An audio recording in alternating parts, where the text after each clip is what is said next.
Le 10 juin 1933 paraissait dans le toujours excellent Je suis partout la critique de François Vineuil du film Fra Diavolo, texte intégral.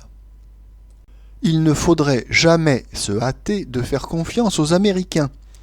Surtout, on ne devrait jamais oublier certains de leurs films quand une série de spectacles vivants et ingénieux, un petit chef-d'œuvre tel que La Foire aux Vanités, nous pousse à des comparaisons entre la Californie et l'Europe qui ne tournent pas précisément à l'avantage de cette dernière. Malgré tous les efforts d'une troupe de Russes francisés pour dépasser le signe de la croix dans leur indescriptible 1002e nuit, les Américains conservent le monopole de l'énormité dans la niaiserie. Ce n'est d'ailleurs pas nouveau. Comme toutes les années, ils nous auront fourni le meilleur et le pire de ce que l'on a vu sur nos écrans. On se méfiait de Fra Diavolo, dont Laurel et Hardy sont les vedettes.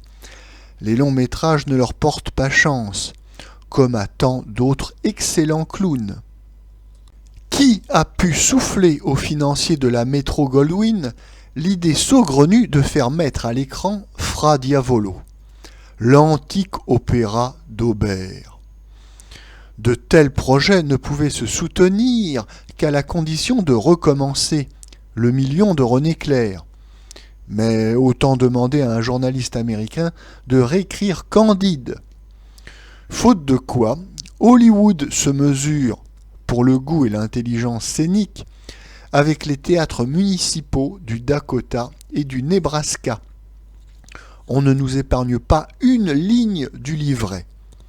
Le bandit en culotte de soie, larron des cœurs et coupeur de bourse, le vaillant capitaine qui le confondra après avoir été accusé de plusieurs larcins, la fête villageoise, les rondes, toute la friperie du XVIIIe siècle d'opéra comique.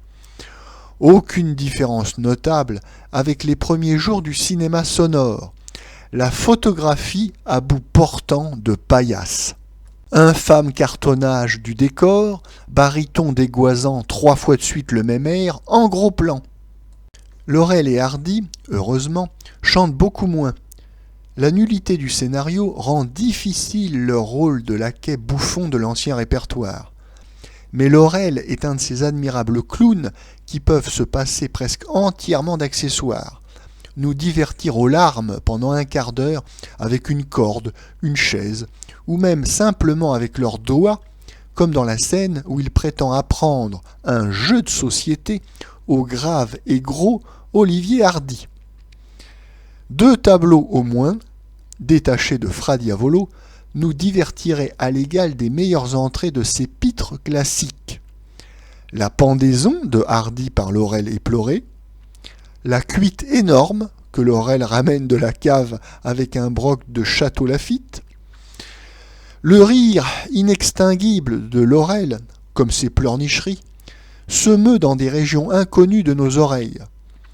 Laurel a su se composer un physique sonore aussi effarant que sa mine de terne gringalet. Cependant, à diverses reprises, quelle que soit la verve des 2 clowns, leurs partenaires sont si mauvais, l'argument si plat, ils doivent se contenter de quelques cabrioles et culbutes, et ils occupent à peine le tiers du film.